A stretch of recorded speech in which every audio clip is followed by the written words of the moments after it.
Hello.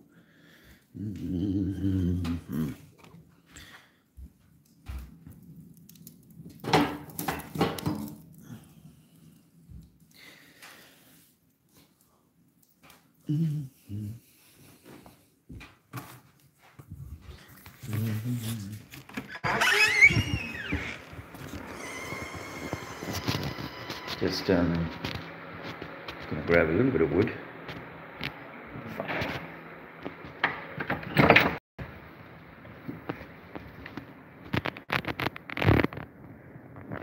Sean, that was quick.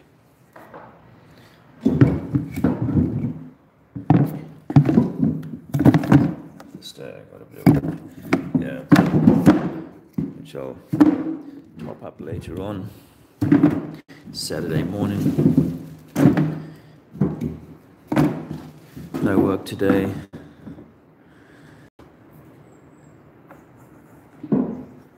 I impressed the locals last night with quiz, but I'm not that good at quiz, actually. They had quiz night. They had quiz night, and I got to be in a team. And they have a chef here. He made a curry. I hope he doesn't ever see this, because I've got to say, it's probably the worst curry I ever ate. Although it hasn't given me rot gut or anything sinister like that, so to be fair, it's not that bad. Of course, I'm live. I can turn the camera around. I don't know why I'm doing it so like cack-handed. Look.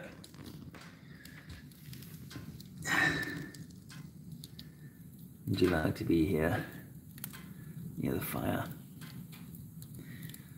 Hey, Mary, how you going, mate? Did they ask if the Earth was a ball? The Apollo landings came up, actually. The moon landings. What was the name of the moon landing that first landed on the moon? And I said, I think it's 8. I mean, they didn't even know it was Apollo, people at the table, but I think it's 8, but it's 11, apparently. So 11. That's a gateway number, isn't it? 11. But I did squeeze in that there were 12 apostles and 12 Apollo dudes who impregnated our moon. It's actually, you know, if you think about it from a sexual point of view,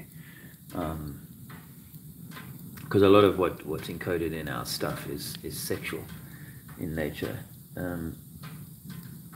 then, you know, the rocket we all know is a phallic representation, and the modern ones that Elon Musk is part of the deception of, they're very sort of got a proper helmet on them, and you know, even the way that the sort of the rocket looks at the lower end looks to be kind of, you know, sack-like, testicle-like, kind of like so it's like it is a phallic expression. I said this the other day. You may not have heard me say it on a stream, but you know, when we penetrate the firmament, which is really what we're doing, it's almost like, I didn't say it quite like this now I think about it, but it's almost like the breaking of the virgin's hymen.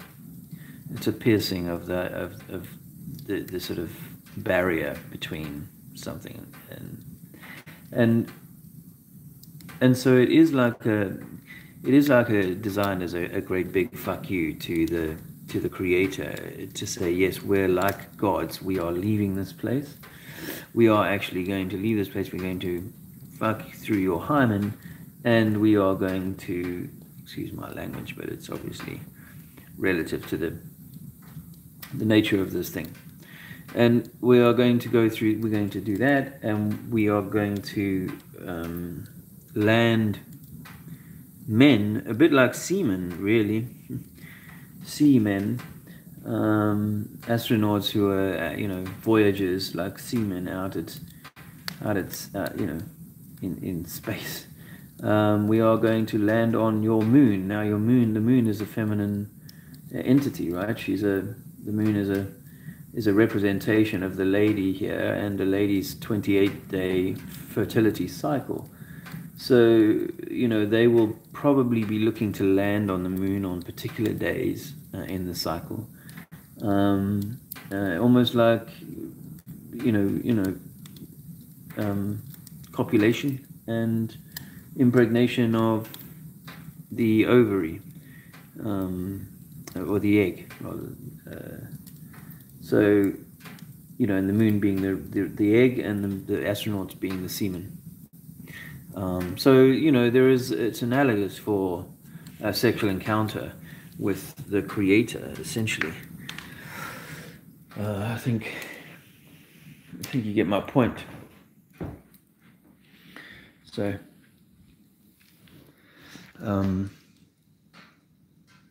some people, hey, Doc Michael, Super Bowl Sunday coming up. Oh yeah, I saw Mark Sargent posted the Super Bowl Sunday advert. Maybe they start pre-playing the advert, but he's got this advert in which it's an Alexa advert, and the lady says, "What did they do before Alexa?" And they go back in time, and eventually they're standing around a witch's pot or something, and the woman says, "Tell me something interesting," and the other lady says, "Well, the Earth is flat." So that's interesting. A big reveal, or a big joke, or an attempt at reveal, or a big joke. It's part of the. Yeah, that's what people who lived in grim times believed. I don't know, but I wanted to talk about the coronavirus, actually, and the reason I mentioned norovirus, if I spelled it incorrectly, apologies for that. But the reason I included norovirus, I wasn't going to go live this morning, but I thought, I need to do some yoga, some stretching and stuff like that, and maybe I'd rather just have a chat instead. And I'll see how long I can do it for, because I have left it quite late to start this morning. As you can see, it's well light out there.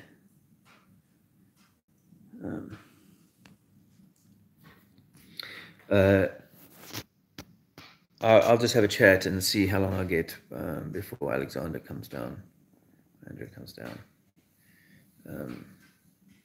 But I wanted to talk about this coronavirus.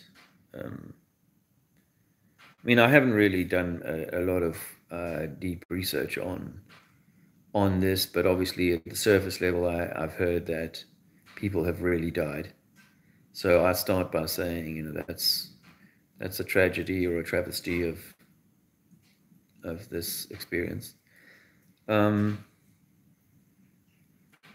But there are, on the flip side to that, there are obviously the other stories of can be demonstrated to be designed in a lab and patented et cetera, in the past. So is this another psyop, a false flag? Is it this? Yes. Is it possible that, are people dying? Then I'm not going to say they aren't.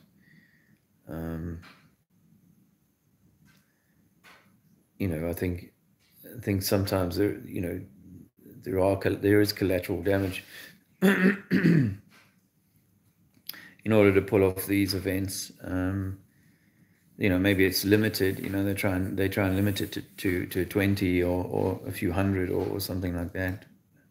The necessity to have a Black Death type event, we all know is a possibility as part of like a Agenda 21 type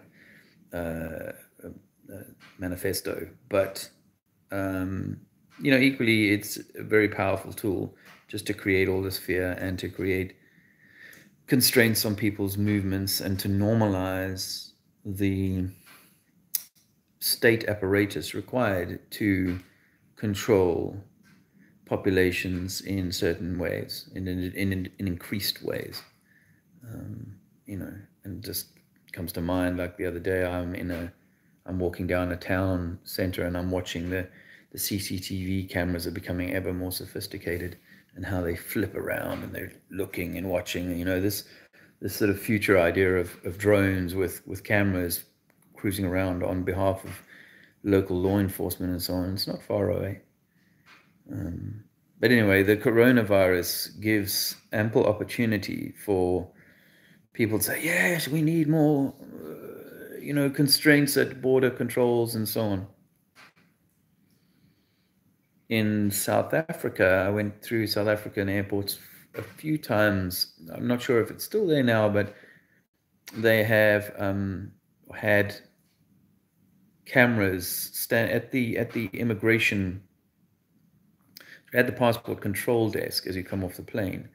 They've got these cameras, and ostensibly they're heat signature kind of cameras, and ostensibly they're there to see whether someone's carrying TB, you know, tuberculosis, or some other medical condition or some kind of thing that was happening there in Southern Africa, and they could justify having these body cameras pointing at you as you're standing in the queue, and they're measuring your body temperature, and you can see your own body temperature. And actually, you know, if you're looking for means of kind of catching people for being a bit dodgy, then having a thing that measures that they're nervous is quite a useful tool. So, oh, say, Bob. Hi, mate. Nice to see you. I actually just watched something an hour ago this morning. As I got up, the first thing I watched was that very useful documentary you put together, or you showcased, on the ether and the existence of the ether, and how Einstein actually himself proved the existence of the ether. And I have to be honest, I have to listen to that more than once, because there's so much information in that, and it's, you know, at the technical level, which I try not to operate at too much, because it causes overheating. You know, a guy like you operates like that more normally. But no, I mean, I've said for a long time that the ether is a real thing. It makes absolute sense, and that we actually grow in the ether. I think the trees are having an electrical interaction with the ether. This is how they actually grow. I think our lungs are having an electrical interaction with the ether. I'm not the kind of guy that can prove that kind of stuff. I tend to shoot from the hip on the basis of things I've heard, and then how it kind of, you know, logically works for me. Just like a fish is encountering the water, and having an electrical interaction or discharge between the two. So I think our lungs, the alveoli of our lungs, are like the structures of the tree and its leaves, who are having a sort of nano kind of moment-to-moment interaction with the ether.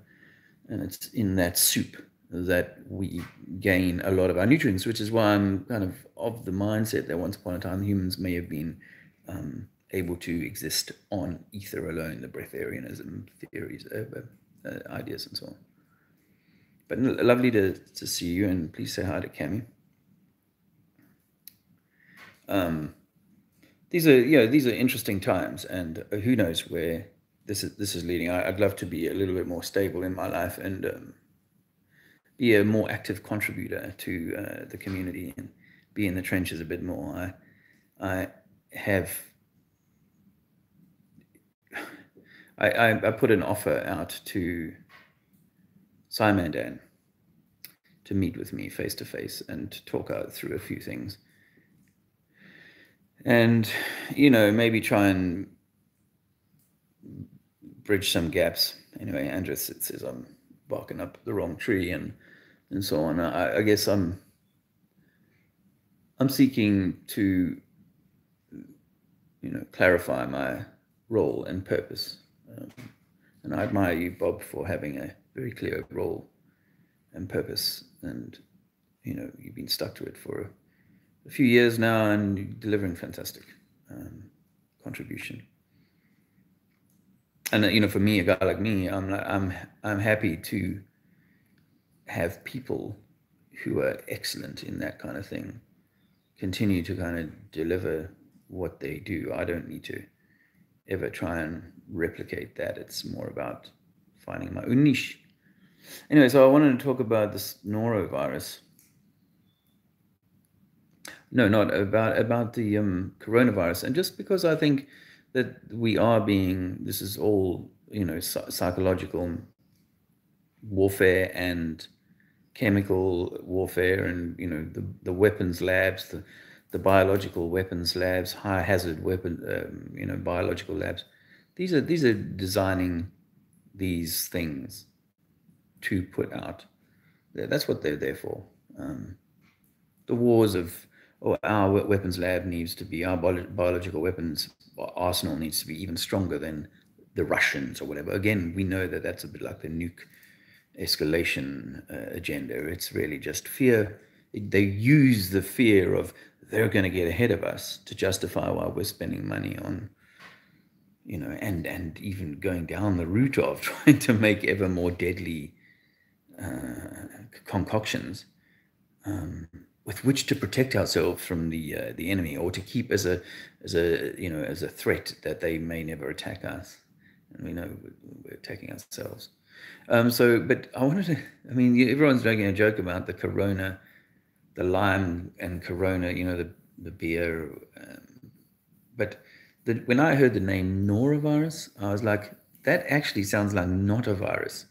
It's like they're actually playing with the game with the name. So even coronavirus could be some core on a virus. You know, it's like they're just coming up with these names that are really silly names, and you're meant to be able to see that it's norovirus. It's you know, and I mean, I'm not saying that people are not getting sick. I said that right at the start, that I think that it's, you know, I mean, I've only seen footage, so I can't say that it's real or not. But I'm willing to concede that people could be dying of viruses that are put into the society. Sometimes I think because humans are hard to kill, that, you know, they only manage to get the weakest, oftentimes, that will contract it, and that it will stay in the, it'll only stay in the system for a few weeks, and then it kind of naturally dies off. It's not really as, you know, what they put in science fiction movies about how they can poison mass amounts of people. I'm not sure. Maybe they can. And maybe coronavirus is real, but I don't know, guys. What do you think? I should try and read some comments here, because it's really nice to kind of be able to interact. So let me, it reminds me of a book called 1984. 59 million people were protesting their government. Suddenly a virus breaks out. Yeah, oh yeah, 50 million. Sorry, I don't know where the glasses are right now. Hey, Doc. We've had 10 viruses in the last 18 years, and we're all going to die again like we did a few years ago, I guess. A lot of panic going on over the world about that day. Yeah, oh, yeah, that's it. I mean, that's the, hi Gracie, that's the thing, is you know, that's what they do it for, is the panic. And not only that, when there's panic, there's a need for leadership.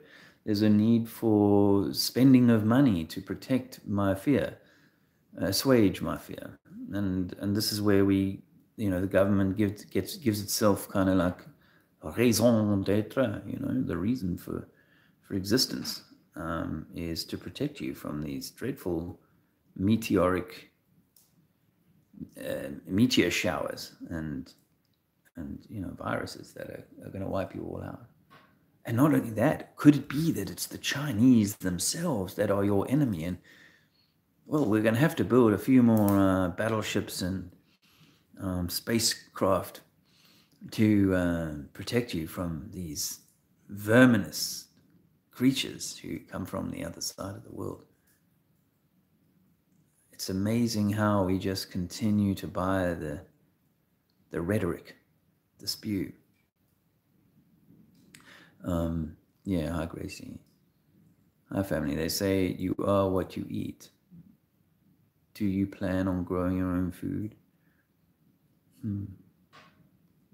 I did this. If you may not have followed my channel for all that long, but those who have been with me the longest will have seen my growing efforts. A few years ago, I had a really good growing year because I was able to use some land near me, or some beds, some grow beds near me.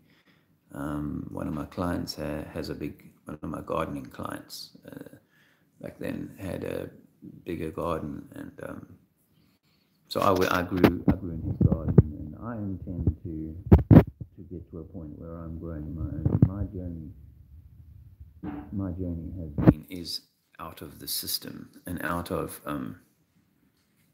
complete reliance on the system, but also a more self-reliant kind of way. So where I'm able to flick a switch and say, okay, I'm going to be able to switch on this other life that I desire, then it would be one that gave me access to forests and a stream and fresh water, or borehole at least, but secure water supply, and then a bunch of seeds. Ideally, the trees would be the fruit trees and so on would be 10 and 20-year-old trees, because they would be productive by that point. I think this is one of the challenges that most of us face, is that all of the trees, so many of the trees have been taken from the land. So starting again, as we may well be, it requires for those trees to have a decade in the soil before they're much use to you. So that garden I was referring to, that guy had like 80-year-old trees, and the hundreds and hundreds and hundreds of apples that he got each year were way beyond anything he and his friends could consume. With only 10 trees, you're able to grow sufficient for yourself and your jamming and bottling and pickling, and also for your neighbors to trade for a little bit of wool or meat, or vegetables in the winter, or whatever. This is where we need to go to, and obviously it's a challenge for most of us, and I'm walking that path that hopefully I intend to take me to that place where I'm able to be a lot more self-sufficient and do a lot more growing on my own. Got some plans this year, if they come off, to get to Portugal for a while and do some more growing and cultivating and so on, as part of my journey back to the land. As a youngster, I got to spend a lot of time. My favorite holidays were at my Uncle John's farm. He had a massive sheep farm. You needed to have massive farms in where his farm was, because it was semi-arid, and so you needed quite a lot of land per head of cattle, sheep, or whatever. But yeah, those were my best times. But of course, like most people, I was seduced into the idea that I was to work in a city, and that's where the action was, and the energy was to go there. And of course, farming has been a sort of struggling enterprise for quite some time, by design. My uncle, in fullness of time, he lost his farm, and it was the farm he was born on, and the farm that he expected to pass on to his sons, his children. He didn't. He lost his farm. He became an alcoholic and died by before he was 60. My favorite uncle, Uncle John. The displacement that brought to his family means that his two daughters live in Canada. One son lives in South Africa, and then the other son, my cousin, he moved to Canada 3-4 years ago. Truck driver and inexperienced in the snow and icy conditions up there. Lost control of his truck a year or so ago and plowed into the back of another truck. Killed him instantly. And he was really meant, he was the older son, actually, Michael John. And he was meant to inherit his father's farm or his grandfather's farm and continue the legacy of providing whatever they provide. I mean, they lived fairly well. As farmers, they were doing quite well. But this is back in the 70s, and I suppose perhaps in the 80s, but by the late 80s, and it was all going fairly south.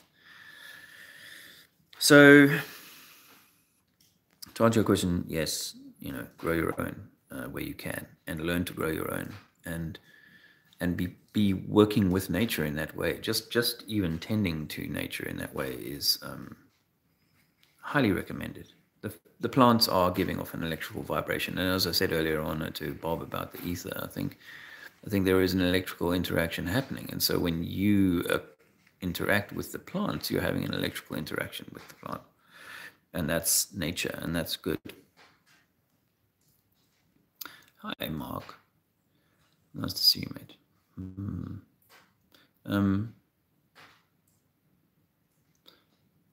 Go for it. It's your stream. Yeah, thanks. I'm not quite sure what that was at, but that was. I mean, the virus thing is a bit of a.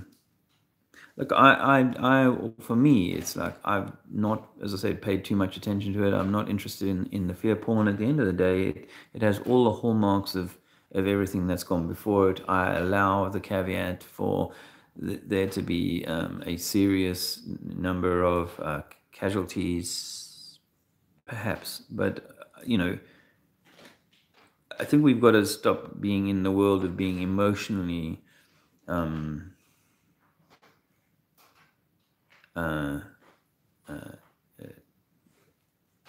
pulled by these the stream of fear porn. If you have a family member who is unwell, then you're obviously going to be very concerned and would be distraught if someone was to lose their life in your close circle. I'm sure that's not to shortchange that at all. But we see the game. Surely we know that what they want is a low vibration, and it's not your time to be a low vibration. You're meant to be rising.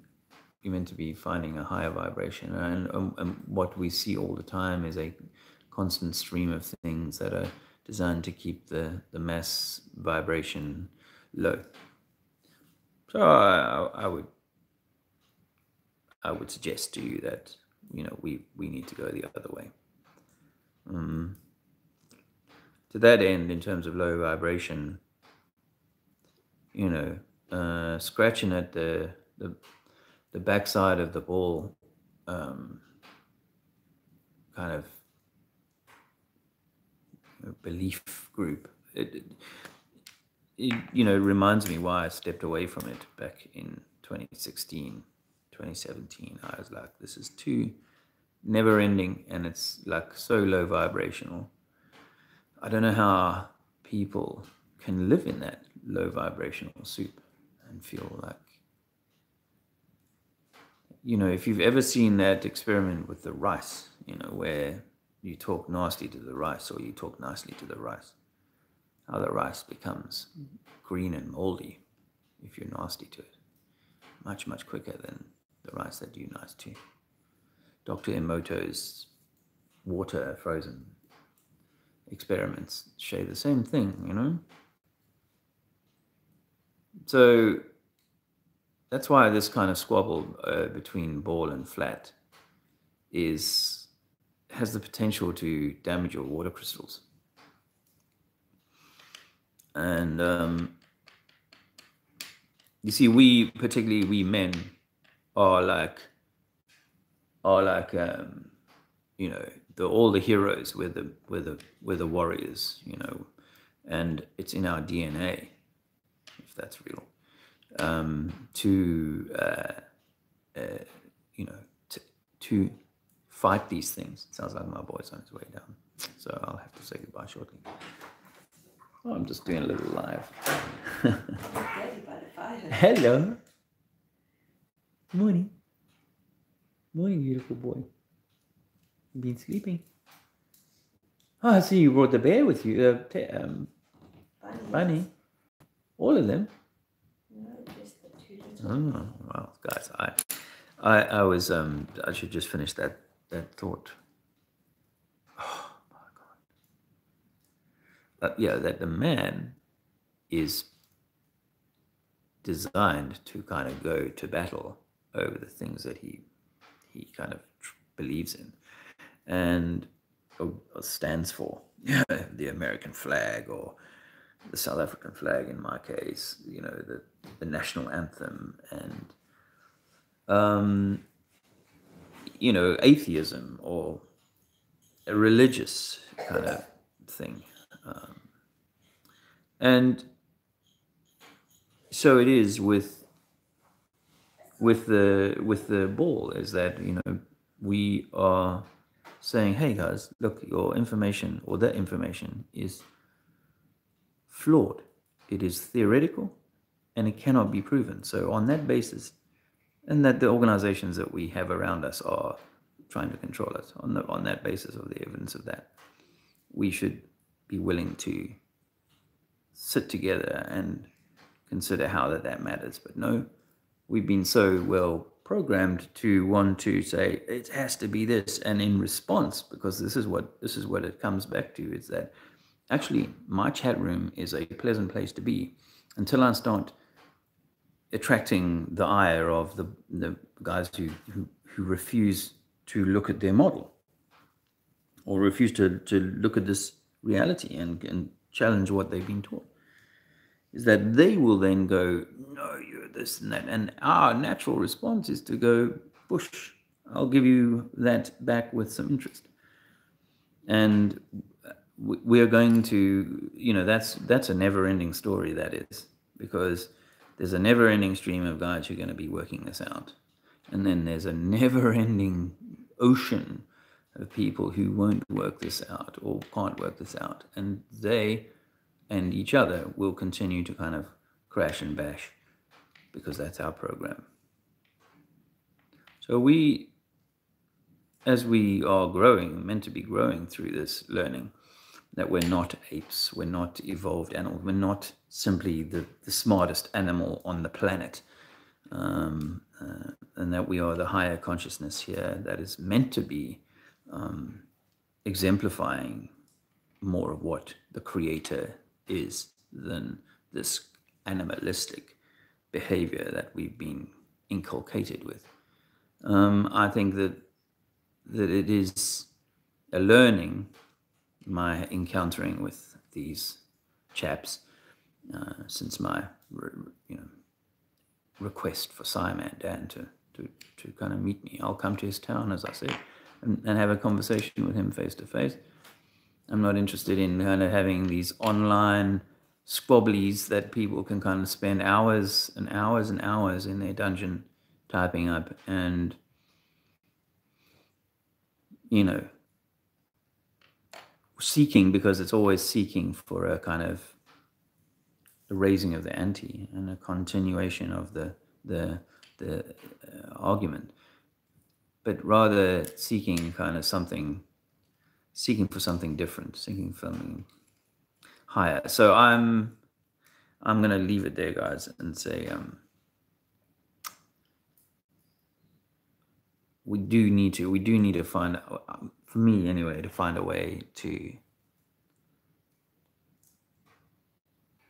live comfortably with the fact that I've got, you know, like, what do they call it? A phalanx, no, a gaggle of people who are wanting to kind of shout names. You're this, you're that. And you've got to be able to turn the other cheek and walk past that and go, because I understand where you're coming from. I realize where you're at. I don't need to engage in that. This guy called Jam Panda, he made some comments on my thing. And he's been around for years. I've heard that name. And just stuck. And I'm like, okay, so you're stuck, and I can't help that. I'm going to let you be, cost you free. But I don't need to impress on you, and I don't need to be concerned by what you need to try and think you need to impress on me. That's not my mission. And if I allow you to dictate the terms of my growth, my progress, then I might just as well have stayed in my office job and carried on working for the government. Well, we've taken this path, and eventually we're going to find ourselves growing our own and living a much more natural and true way. We already are. We already are.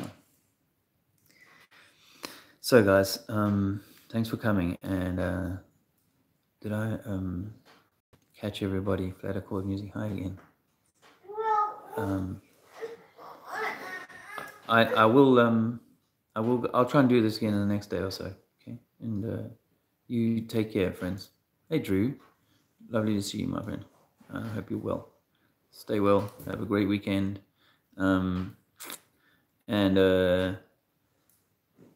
Yeah, let's continue to try and find the